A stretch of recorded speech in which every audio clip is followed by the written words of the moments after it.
And in the upper right-hand corner of the map, ESD Cloud Kingdom, we have our yellow Terran player from Team Liquid, winner of the last game, taking out Genius. It is TaeJa. And his opponent in the lower left-hand corner from SlayerS, our red Zerg player, CoCa. That's right. CoCa versus TaeJa. Cloud Kingdom. Very cool map. One of my favorite maps, actually, right now. Yeah, it's a good one. Yeah. Now, CoCa tends to lean towards the more aggressive side in his ZVT. And picking a two-player map, you know, he certainly can try to do something like that. He's the type of Zerg player that actually has done the lots of queens before gas type of build, the 4-queen, the 6-queen build. Yeah. I think in his games, I've seen him do it less than other Zergs. It seems to be, you know, not something he's a huge fan of. Zergs kind of sort of pick and choose as far as if they do that quite a bit or not. CoCa, though, usually likes to get that Zergling speed a little bit quicker. So TaeJa probably well aware of that. Now and we just saw our map pinger there. We did. The last time we saw that, it actually gave Xenio the stroke of death. Oh, and, you're right. So oh, man. CoCa's cursed, man. He is. It was a ping of death. Well, that could be part of it, too. That could be a problem.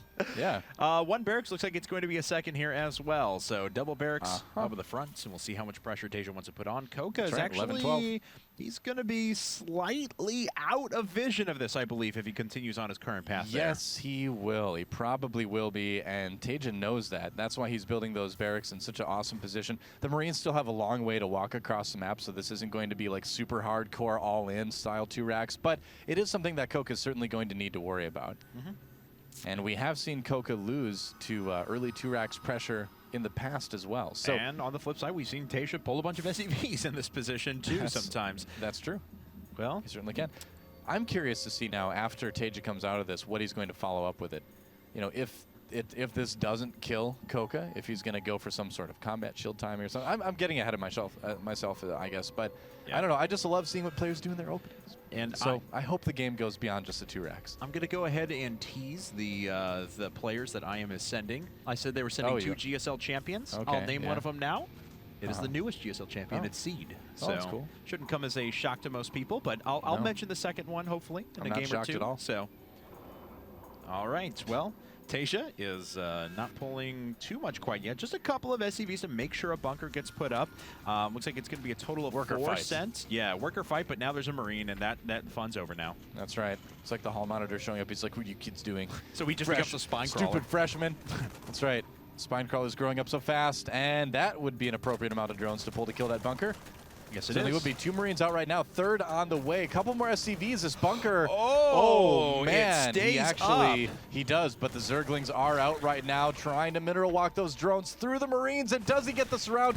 Decent surround. Not bad at all, actually. Yeah, that actually did. That actually worked pretty well there. So. He's lost so many drones. He's lost a lot of mining time as well. Yeah, how many drones has he lost so far? Oh, 2. That's 2. Okay, so maybe not as many as I thought. I was mistaking some Zergling smears for drone smears, apparently. That does happen from time to time. So actually that didn't turn out too bad for CoCa. Bunker is forced to be canceled. Yeah, and it looks like TaeJa going back home with his SCVs, but continuing to rally the Marines up to the front. He should be saving up for that that 400 minerals for another orbital command pretty soon. Or there it is, command center coming up now. Yeah, so will TaeJa go ahead and add on a few more barracks, or will he decide to do something like go for 2 gas very quickly, go for a factory? Oh, nice. TaeJa gets that Overlord. That's going to be a nice little bonus, but it's so close. Oh, he does manage to get it. Well done. Not game-breaking, but it is slightly annoying to have to remake that Overlord, have to spend that extra 100 minerals at a time where you really want to be making as many drones as you possibly can. Even that spine crawler is something that CoCa's like, oh, I wish I didn't have to have this. Yeah. It's kind of a pain. And TaeJa's going to go ahead and double expand out of this. He does have another command center coming up. Of course, he'll probably use that just for saturating the first 2 bases as quickly as possible, but it will have a lot of utility as the game goes along. Now, the typical Terran versus Zerg opening right now, what most Terrans are choosing to do, most of the top Terrans, are going for the 3 command centers very quickly, double engineering bay, and some sort of Banshee, where it's cloaked Banshee or uncloaked Banshee. And I love this by TaeJa as well. We've been seeing Terran players do this pretty frequently. Put a bunker just outside creep range. This is just a good way to control creep. If you're not going to have Hellions out as early as you normally would, you can just kind of sit in that bunker a little while and make Zerg have to spend the larva to take that out before they want to really spread their creep. And on a map like Cloud Kingdom, this is a great map to do this on. Yeah, and TaeJa, even though it's been discovered, is handling this pretty well. I mean, right now, bunker's gonna finish, yeah. CoCa doesn't want to do anything but make drones. You mentioned that before. It was already set back by about 15 seconds because he had to produce another Overlord right there. So that's you know, about half an inject's worth of drones or something like that he's missing right now, but it's still considerable. And now he's going to eventually have to deal with this bunker. And if he tries to put up a third anytime soon, it's just not going to be allowed by TaeJa. TaeJa says no. I think CoCa's going to be okay with that. He's getting his 3 gas. Ooh. Like I mentioned earlier, he's a Zerg that has no problems at all playing in an aggressive fashion. Could easily decide to go for 2-base Muta out of something like this. With that bunker at the front too, that could kind of say to CoCa, hey, you know what? I'm actually not making a lot of Marines back home. So if you go for fast Mutas, you may be able to get in and do damage. Spinecrawler obviously outranging the bunker, so TaeJa does need to pull back there, and the creep will begin to spread.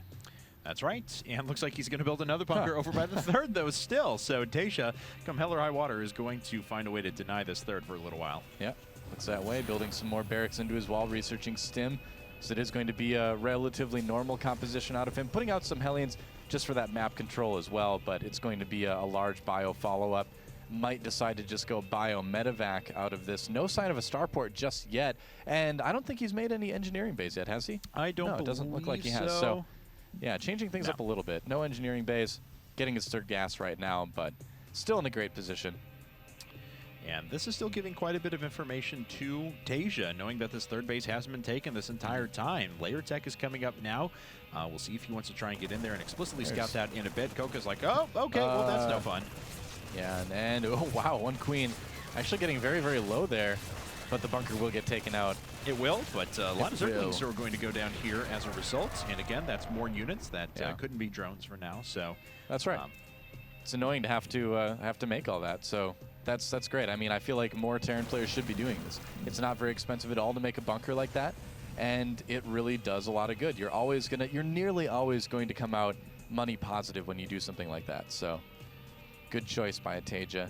This is an awfully large Marine Hellion push, though, that's coming out of TaeJa soon. As we can see, CoCa's building an additional 24 Zerglings here, so and good upgrades on the way with that Bailing Nest coming up. So eventually, this is going to become very hard for TaeJa to deal with, but for now, he does have a pretty good force. Oh, yeah, and he's going to be able to deal with those Zerglings very easily, too, unless CoCa just gets an amazing surround. He's trying to do that. Looks like he has enough right now. The Hellions do escape for the most part, 3 of them getting away. And those Marines are actually doing a good amount of damage. Wow, look at that, killing nearly all the Zerglings. Yeah, and another big amount of larvae being used, and more Zerglings on the way.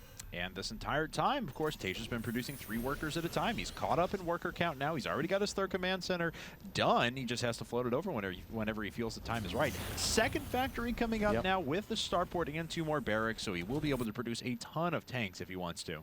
Yeah, that'll help him keep his third base safe, as well as have a strong push if he wants to. A strong army building up for the late game. Those Hellions getting cornered here, but the positioning is going to cost CoCa a lot of Zerglings to do that. Does lose quite a few. Now back home, he is getting his infestation pit upgrade. He's getting that pathogen glands, delaying that third base for a little bit, and he's got 2-2 on the way as well because of his lair finishing. Also Baneling speed as well. So his third base is almost finishing. Pretty even game for both players, although TaeJa does have a little bit of a lead right now just because of some of the annoyance that he's been able to cause his opponent in the early game. But this is still anybody's game at this point. Oh, yeah. CoCa is just really flying ahead with his upgrades, but he does have a ton of gas banked at the moment. So, of course, that's going to be very nice for those infestors very soon. Absolutely. And there we go. Yeah, the first few are on the way. 3 coming up now. We'll probably see some additional ones here in a second. Yeah, you can also use some of that gas to do something like put down a Spire, go for Hive relatively quickly if he wants to, because 2-2 is getting to be about halfway done. And we could potentially see a Zergling Baneling attack at the third, too, with Terran players getting their tanks a little bit later. Those types of attacks have been a lot more popular in ZVT, like, for instance, Atlantis Spaceship. We see a lot of that Zergling Baneling stuff coming into the third base. I feel like in this game, it may be a little bit late to do something like that, and TaeJa has had to spend so much larva on just defending that it's less likely, but it is something that TaeJa does need to worry about a little bit. There's that Hive and Spire we were talking about, so Broodlords are going to be a threat in the relative near future. It'll be a couple of game minutes from now, but TaeJa already preparing a little bit with his starport. Oh, it looks like these Marines are going to get cleaned up. Oh, nice target fungal. fire on the Banelings. Unfortunately, they just got a little bit too close, but TaeJa still very good with that. Yeah, you can't kill him that fast, and that's how you use Banelings. Fungal them in place. Just like bowling, only you trap the pins in place. But I suppose in real bowling, the pins can't move anyway. That's true. But I wish I had some sort of fungal ability when I bowled, so it would help me out. So Good. I love bowling, by the way. Need to start. Now you made me want to go bowling again. I used to be like a competitive bowler, and so darn. What were you on? A clan? A bowling clan? I was not on a bowling clan. I was on a team. I did hold a. What was your my peak average was 204. If you had a bowling clan, what would you call it? Ooh, that's a good question. I actually don't know, so I'm not that creative. Another fungal pinning some units in place there, but gets the infestor, and he may get another one too. Nope, not getting that one. TaeJa forced to attack a little bit here. Fungal on some of the medevacs, doing a bit of damage there. Yeah, a little bit, but TaeJa looks like he wants to. Oh no, never mind. That's not a medevac, just a Viking floating around the bottom. Yeah. So that's not clearing the way for anything. That is the craziest Spire positioning for CoCa right now. It's like in the middle. It's like in the middle between his second and his third base. There it is. Yep. Kind of chilling out. It's like, hey, I could be a spine crawler. It's not going to be under any threat of a drop, though. And this, as we've talked about, specifically with siege tanks and Terran players, this is one of the most defensive spots on this map, though, is this spot in between the second and third. So not a bad decision. Yeah, you do run the risk, though, if the Terran is able to break in your third base location. One of the first things he'll kill is your Greater Spire. And trading a few infestors for just a couple fungals. That could have gone a little bit better. It will drain some medevac energy, but overall, without the Banelings there, the fungal just doesn't do a whole lot once the medevacs start rolling. And TaeJa is starting to roll around the back of the fourth now with a couple of siege tanks. So the looks like there's a bit of a flank being set up by CoCa. He's a few Zerglings behind, so we can try and draw some shots. But I don't know, man. This is not a good position for CoCa to be in. Yeah, CoCa under a little bit of threat here. Trying to build up that army in time. That's not going to help him build up the army in time. And TaeJa attacked it exactly the right time as well. This is precisely the moment where CoCa wants to be doing nothing but putting up Corruptors and eventually Broodlords. And he just can't. His resources are now too low, and he just can't put up that many Broodlords. 2 on the way now, but it's not nearly as many as he'd like to be making. Well, this is kind of the evolution of what used to be the early Marine tank timing that would hit around the time Zerg would want to start producing mutas. This is kind of the next generation of that. The key to a lot of successful Terran pushes is hitting at a time that makes Zerg create units to defend rather than create the units that they want to make their composition better. So TaeJa just with a really nice timing there, really good awareness of what his opponent is doing and where he's at in his strategy. And TaeJa pulling back right there. Deciding to not go through it. He's shut down that fourth base long enough, too. And I know it sounds like we're talking a lot about TaeJa, but it's not that CoCa's been playing the worst game in the world. It's just that TaeJa's been playing so well. This is just incredibly impressive play. He's found a way to give himself an advantage at basically every spot in the game. We do see CoCa going up to not just re-expanding to his fourth, but also going up to a fifth as well. TaeJa's also taking his fifth back at home. Yeah, aside from donating a few infestors, CoCa's playing just fine.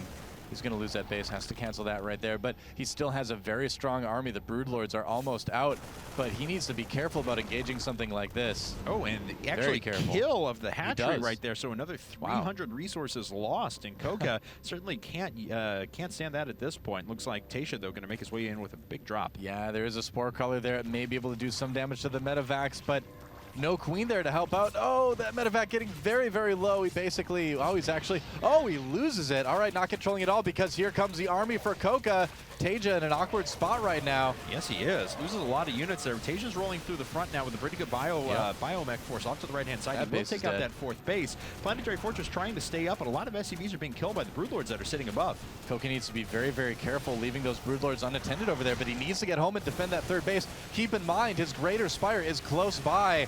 He's going to be able to clean up this army, but loses the Queen. And, he's going to pay for it by losing all the Broodlords. Like I mentioned, it's so dangerous. Okay, so that's desperate fungals. 2 Broodlords actually went down there, and that may be all. I don't know if TaeJa's going to be able to kill another one there. He does get a third one, but TaeJa lost a lot of the advantage that he was carrying there, and now CoCa is looking pretty strong. He's got a very strong army out here. The one thing, though, is that TaeJa's got this Planetary Fortress. He may not be mining from it right now, but he will soon, and he does have that additional base over his Zerg opponent. Yeah, CoCa needs that fourth base as well. I mean, he really needs something to get up right now. If you look at his money right now, and if you look at the Broodlords. I'm going to try to find a way to say right now a few more times in the next couple sentences, don't worry. But yeah, he needs to get that 4th base. He's almost out of resources. He can't afford to keep making the units that he needs to make to keep that sustained 200 army. He's having trouble reaching 200 right now, and we're only at the 20-minute mark. If he doesn't save this 4th base, if he can't keep that alive, he's going to be in just enormous amounts of trouble. TaeJa is going to be in a prime position to win the game if he can control that 4th base location for SlayerS CoCa. Well, that Viking paid for itself, killed 4 Overlords, No kidding, and drew a Corruptor out of the way as well. So CoCa's taking some damage on his 3rd base as well, trying to reestablish his 4th. Is about 2/3 of the way finished, and taking a 5th down to the bottom right-hand corner of the map. A few Zerglings burrowed there, saw some red, but no, it's not. Infestors waiting to pop up and get a good fungal. Yeah, or Banelings. Yeah, it would have been nice. Yeah, they'd be like, what are we doing at the Xel'Naga Tower? We're going to kill like 1 Marine here. The other one's like, don't worry, it's safe. This is a perfect plan. You have no idea. That's 9 Broodlords, though, and that is a decent army. Pretty staggering force. Yeah, CoCa going to roll his way forward, and when these 3 Corruptors finish up, he'll have a total of 14 on the map. So yeah, he will outnumber the Vikings for Liquid TaeJa, but will he be able to handle the Marine numbers? CoCa losing a couple Zerglings right there. The Corruptors going after some of the medevacs. He has to be careful with those Corruptors. TaeJa could turn around. Oh, man, he's doing it. All right, he kills a couple of the Corruptors there. Another one taking some pretty significant damage as well, but the Vikings aren't ready to move in and engage quite yet. TaeJa going to fall back to the Planetary Fortress and engage there, which I think is a little bit better decision. He's also swinging around with another Bioforce over to this 4th, once again effectively denying it. Yeah, controlling that 4th base, like we said, is so important here, but his 4th base is under threat right now. Here comes CoCa. He's got such a strong army. Will TaeJa be able to repair this? He's not attacking with the Corruptors, though, unfortunately, and the Vikings have been able to go to work completely unopposed. One of the Broodlords even falling down after just 1 or 2 volleys, and now TaeJa is just pressing forward down to the 4th once again. That's right, another push coming in at that 4th base. And look at that. Yeah, the Corruptor's just not attacking. He's afraid of the Marines. He's afraid of them coming up. But this just is not working here. CoCa just can't seem to find the place to engage. There, finally. Oh, but he keeps pulling back. There, he finally finally launches nice a fungal on the Vikings, so it hopefully will allow the Corruptors to gain the advantage they need. No, but the Marines weren't being targeted down from underneath, and he's just down to 4 Corruptors now. The rest of the Broodlords falling very, very quickly. Oh, man, if CoCa loses this army inefficiently, he is going to be in gigantic trouble. He did lose that 4th base to that drop from TaeJa. He couldn't afford to send units there, apparently, to defend that. And oh no, the Broodlord's getting taken down, and things just not looking good for SlayerS CoCa. He had the army, but again, you know, it's like we've been saying all along, TaeJa just seems to have that next level of ability when it comes to controlling those late game armies, putting himself in positions that are hard for his opponent to deal with. The drop finally getting taken down by CoCa, but TaeJa has done all the damage he could ever desire to do, and now that medevac is going to try to pretend to be an Overlord. And it's doing a pretty effective job of it so far. Oh, Corruptors. It's like, oh, those Corruptors always ruining the medevac's fun. That's true. It's like, I can pick up things too. I can fit an Ultralisk in here, no problem. It's easy. Well, here comes a big push from TaeJa. He's almost maxed again. He's adding Thors into this, and I just don't know what CoCa has. CoCa has 1 Broodlord, 4 Corruptors, 1 Infestor. It's just not enough, and TaeJa looks like he's in prime position to tie things up for Team Liquid. The TaeJa advantage rolling into the 3rd base of CoCa and SlayerS. Oh, man, I mean, and what is GG? There it is. Oh, my God. TaeJa tying things up. And if you're SlayerS right now, what are you thinking to yourself? You're seeing another lead